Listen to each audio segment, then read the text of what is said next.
now I'm talking to you on an 80-meter dipole hanging off the tower and about 45 feet up. Kind of inverted V formation. The shack radio downstairs has the that 160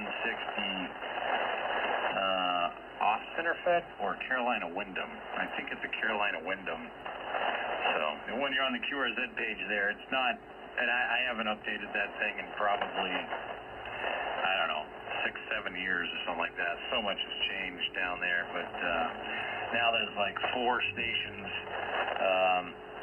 I got 2 7300 stations, one with an AL80B and one with the 10-Tech Titan 425. Man, that thing's killer. That's got the 2 ceramic CX800 A7. And then the other station, let's see here, we got 2 more. The old Drake TR4W TW. And then the, what's the other one? And that's the Flex, but in that picture, I think that's a 6300. I have the 6500 down there now. And that's hooked to the, which is the same picture, I think, the Flex, that is the Alpha 87A. And it's funny, I barely ever go down there now that I got this kitchen radio set up, Mike. I'm just sitting here, you know, I got TV in the background watching that, and it's, you know, the temperature's a little more regulated here versus the basement. And just sitting here at the kitchen table, you know, on a $500 radio, you know, and all that other stuff downstairs, you know, pretty crazy, isn't it?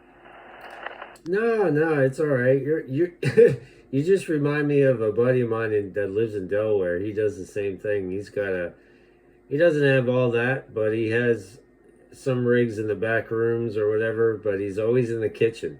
He's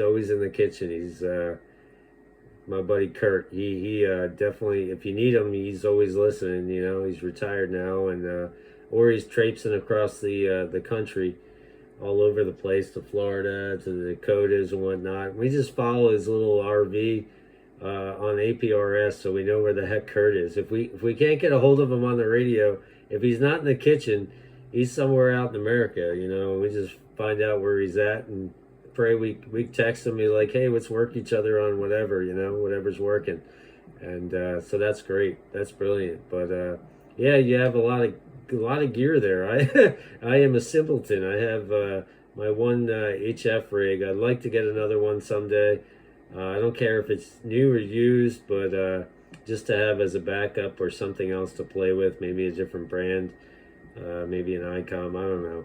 But we shall see. But that's brilliant. Yeah, convenience. You're right there by the fridge. You're right by the stove. So if you got something in the oven or the stovetop, you could still be having fun on the radio and paying attention to what's on the stove without burning it from running up the stairs from the basement. So, hey, totally makes sense. Back to you, Russ. Yeah, it's pretty much just a convenience thing. I'm kind of just sitting here and allow public, private network access to that. I'm still installing the Log 401. It's a slow process here. But, yeah, so, you know, it's just, it was like a temporary thing. I'll throw a little, you know, just like a Icon 7100. I got one of those that I had up here for a while.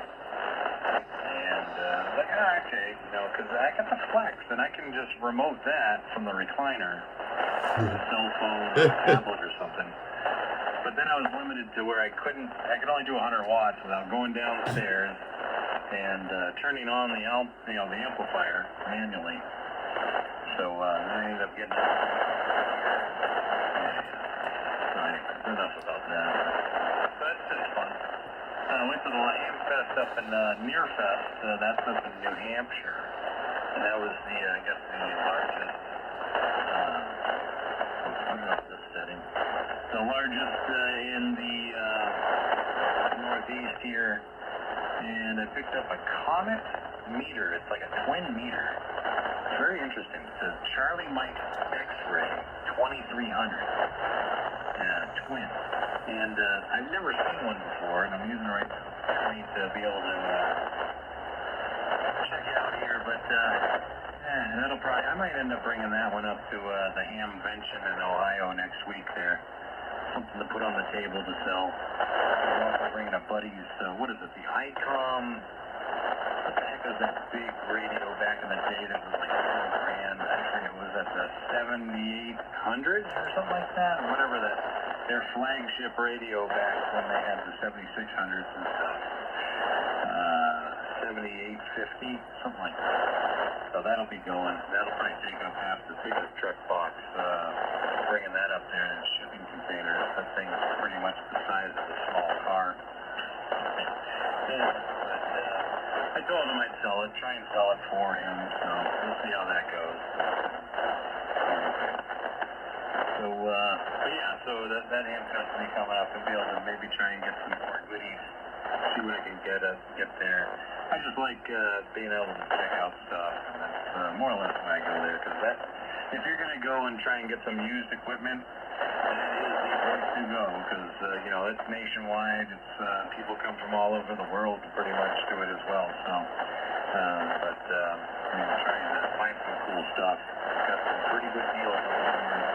A lot of the stuff that's in the shack here is used, because I think I got a new 7300 and maybe a VHF radio.